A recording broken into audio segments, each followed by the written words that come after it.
সম্মানিত ভিউয়ার্স, আমরা আসলে বর্তমানে হচ্ছে এই গাইবান্ধা জেলার গোবিন্দগঞ্জ উপজেলার অন্তর্গত গিটিঙ্গা বাজার অর্থাৎ নুনতলার স্কুলের পাশে আমাদের সম্মানিত স্যার এপাশে এক ভাই, আমরা একসাথে বসে একটু চা পান করতেছি। তো এই বিষয়ে একটি তথ্য আমরা বলতে চাই। বেশ কয়েকদিন আগে আমরা সরকারি ট্রেনিংপ্রাপ্ত বড় ডাক্তারের তথ্য মতো আমরা জেনেছি যে আমরা সাধারণত সকালবেলা যে চা খাই, হ্যাঁ, তো এই চাটা কিন্তু আমি খাচ্ছি, ধরেন আমি একটু চাটা খাচ্ছি। এই চা খাওয়ার পরে এই চাতে যেহেতু আমরা অনেকেই খাচ্ছি, একটা কাপে অনেক দিনে 200 লোকও খায় কিন্তু, হ্যাঁ। তো আমরা যেটা জানতাম না আর কি, ডাক্তারের তথ্য মতো জানলাম যে একটা চা খাওয়ার পর এটাকে পানি দিয়ে ফুটাতে হয়। তো পানি কিন্তু ফুটাতে কম করে 15 থেকে 20 মিনিট লাগে। আর যখন 100 সেলসিয়াস তাপমাত্রা ওঠে তখন পানি ফোটে, তখন জীবাণুমুক্ত হয়। তো এখানে দেখা যায় আমরা একটা চা খাওয়ার পরেই সেই কাপটা একটু পানি ছিটিয়ে দিল, দেওয়ার পরে সর্বোচ্চ 20 সেকেন্ড বা 10 সেকেন্ড, কিন্তু 10 সেকেন্ডে কিন্তু আসলে ভাইরাসটা নির্মূল হয় না, জার্ম হয় না। কিন্তু অনেকে আবার করে কি, ডাক্তার যেভাবে বললো যে আমরা সাধারণত এই জায়গাতে মুখ দেই অথবা এই জায়গাতে মুখ দিই, অনেকে মনে করে এইখানে তো মুখ দিয়ে অনেকেই, তো আমি এক কাজ করে এই পাশে দিই, তাহলে মনে হয় এই ভাইরাস থেকে বা জার্ম থেকে আমরা মুক্ত হব। তো ডাক্তার বুঝেছে যে আসলে এইখানে যদি জার্ম থাকে, এই জার্ম ধীরে ধীরে পুরো কাপে পরিণত হবে, সুতরাং যেখানেই দেন সেটা ব্যাপার নয়। সেই ক্ষেত্রে আমি বলতে পারি বা তাদের পরামর্শ অনুযায়ী আমরা বলতে পারি যে আসলে আমরা যেই চা খাই না কেন, খাওয়ার পরে সেটা ফুটানো পানিতে মানে গরম জার্ম মুক্ত করে তারপরে খাওয়া উচিত। তো এই পাশে আমার এক স্যার আছেন, স্যারের হচ্ছে স্যার আপনাকে একটু জিজ্ঞেস করতে চাই, আপনার পরিচয় সহ বলবেন যে আসলে একজন মানুষের এই চাটা দিনে কয় কাপ খাওয়া উচিত, কি বলবেন আপনি? ধন্যবাদ আপনাকে। আমি গুরুদাস চন্দ্র বর্মন, সহকারী শিক্ষক, বগলাগাড়ি উচ্চ বিদ্যালয়, গোবিন্দগঞ্জ গাইবান্ধা।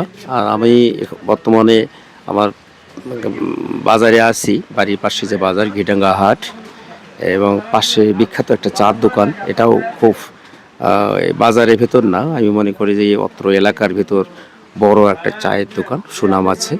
আপনি যে কথাটা বললেন যে কাপের বিষয়টা, আমার জানা মতে এখানে পর্যাপ্ত গরম পানি দিয়ে চার কাপটা পরিষ্কার করা হয়। আর মূল কথা যে আপনি আমার কাছে জানতে চাইছেন যে একজন মানুষ, সুস্থ মানুষ দিনে 2 থেকে 3 কাপ চা খেতে পারে আর কি। তবে এখানে একটা বিষয়, চা পান করার ক্ষেত্রে সতর্ক থাকতে হবে যে কখনোই যেন সে খালি পেটে যেন চাটা না খায়। কিছু খাওয়ার পরে চাটা খাবে, এবং সেটা অবশ্যই লাল চা হলে বেটার। লাল চা স্বাস্থ্যসম্মত লাল চা। দুধ চা খেলে কি হয়? দুধ চা খেলে আসলে গ্যাস, যাদের অ্যাসিডিটি প্রবলেম আছে সেটা সমস্যা হয়। আর দুধ চা উপকার চা ক্ষতিটাই বেশি করে আর কি, ডাক্তারের মতে আর কি। হয়তো ডাক্তাররা আরও এই বিষয়ে সামান্য পরিমাণে অ্যাসিডিটি হয়, অনেকের সমস্যা হয় না, তবে লাল চা খেলে বেস্ট আর কি। হ্যাঁ, এটা হয়। আর বিকেলে অবশ্যই ক্লান্তি, সারাদিন পরিশ্রমের পর ক্লান্তি হবে, তখন হয়তো বা 1 কাপ চা খেলে পুরো রিফ্রেশমেন্টটা চলে আসে আর কি।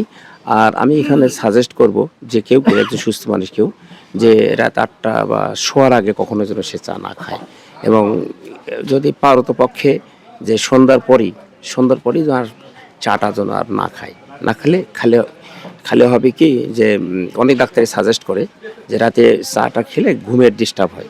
আর মানুষের ঘুম হচ্ছে মহা ঔষধ। হ্যাঁ, সেটাই আর কি। আর এই অসুস্থতার কারণে, যেমন আমার সর্দি লাগছে বা কফ ধরছে, সেক্ষেত্রে আমি দিনে 2 কাপে বেশিও খেতে পারি। বেশি খেলেও সমস্যা নেই, স্বাভাবিকের মধ্যে থাকা ভালো। তবে খালি পেটে খাওয়া যাবে না এবং রাতে বেশি খাওয়া যাবে না স্যার। ধন্যবাদ। জি স্যার, আপনাকে ধন্যবাদ স্যারকে। এবার আমি আমাদের যে সাব্বির ভাইকে দেখতে পাচ্ছি, এবং সাব্বির ভাই দীর্ঘদিন ফেসবুকে কাজ করে আসতেছে, যদিও আমিও ফেসবুকের সাথে জড়িত।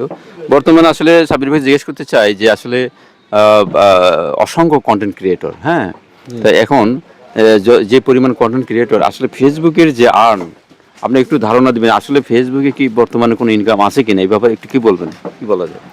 হ্যাঁ, ধন্যবাদ ভাইয়া, আপনি সুন্দর একটি প্রশ্ন করেছেন। এই প্রশ্ন আসলে আমরা বাংলাদেশে যারা কন্টেন্ট ক্রিয়েটর আছি, বিশেষ করে আমাদের এলাকায় সবার মুখে মুখে কিন্তু ওই একটাই প্রশ্ন, যে আর্নটা দিচ্ছে এখন বর্তমানে ফেসবুক, সেটাতে আপনার ফেসবুকে কাজ করা টাফ হয়ে গিয়েছে। তো আমার ব্যক্তিগত ধারণা যেটা, প্রায় গত 1 মাস হচ্ছে ফেসবুক আমাকেও ইনকাম দিচ্ছে না। এটা কেন দিচ্ছে না সেটা ফেসবুকই ভালো জানে। তবে যেভাবে চলতেছে এভাবে চললে পারে অনেক কন্টেন্ট ক্রিয়েটর এখান থেকে ঝরে পড়বে। তো আপনার মাধ্যমে আমি ফেসবুক কোম্পানিকে আকুল আবেদন জানাচ্ছি, আমরা যারা ছোটোখাটো কন্টেন্ট ক্রিয়েটর আছি আমাদের দিকে একটু বিশেষ নজরে আপনারা দেখবেন, যেন আমরা এখানে টিকে থাকতে পারি এবং সামনের দিকে এগিয়ে যেতে পারি। ধন্যবাদ ভাই আপনাকে। জি ভাইকে ধন্যবাদ। আমরা আসলে সম্মানিত সুদী একটু একটু হ্যাঁ সম্মানিত সুদী, আসলে আমি যদি সর্বশেষে বলতে চাই, ফেসবুকে বর্তমানে যেই আর্ন হচ্ছে আর কি, যেহেতু আমার চ্যানেলটা মনিটাইজ এবং আমি একটু জরিপ করে দেখতেছি যে ফেসবুকের এই আর্ন যদি এইভাবে অব্যাহত থাকে, তা একজন যারা শহরে থাকে তারা কিন্তু পুরো মাসের আর্ন দিয়ে মনে হয় তাদের ঘর ভাড়াও দিতে পারবে না। তো কেউ যদি আমাকে জিজ্ঞেস করে তাহলে আপনি কেন করেন, যেহেতু আমরা এই ফেসবুকে কাজ করে অভ্যস্ত এবং সবার মাঝে একটু থাকতে চাই, বিভিন্ন বিষয় তুলে ধরি আর শিক্ষকতা পেশায় থাকি, এই বিষয়গুলোর সাথে সম্পৃক্ত জন্যই আমরা কিন্তু আপনাদের মাঝে অনেক কিছু তুলে ধরার চেষ্টা করি। তো যারা এই ফেসবুকে কন্টেন্ট ক্রিয়েটর আছেন বা যারা করতেছেন বা অনেকেই করতে চান, কাউকে আমরা নিরুৎসাহিত করবো না, তাদেরকে একটা কথাই বলবো যে আপনারা যদি পাশাপাশি কোনো জব বা অন্য কিছু থাকে তাহলে করতে পারেন, কিন্তু যারা শুধু এটার উপর নির্ভর করে কাজ করবে তাদের অনেকটা ডিফিকাল্ট হবে, কারণ বর্তমান আর্ন খুবই সীমিত, একেবারে বলার মতোই না, আর নেই বললেই চলে, খুব সামান্য। তো এটা সাময়িক, মানে পাশাপাশি কিছু করতে পারেন। আমি যাই হোক, একটু ইন্টারফেয়ার করতে চাই। হ্যাঁ, জি জি যদি স্যার বলেন। সুযোগ দেন একটু। জি বলেন। আপনার তো অবশ্য সমসাময়িক একটা এক্সেলেন্ট একটা তুলে ধরছেন ফেসবুক বিষয়টা। ফেসবুকের সাথে রিলেশন নাই এমন কোনো ব্যক্তি নেই। আচ্ছা। আমরা ঘুমানোর সময়, বিশ্রামের সময়, কাজের ফাঁকে আমরা অবশ্যই স্ক্রলিং করি আর কি ফেসবুকেটা। তো এখানে ফেসবুক চাইটা কি আসলে, মানে ভিউটা কেন হয় আর কি, তাই না?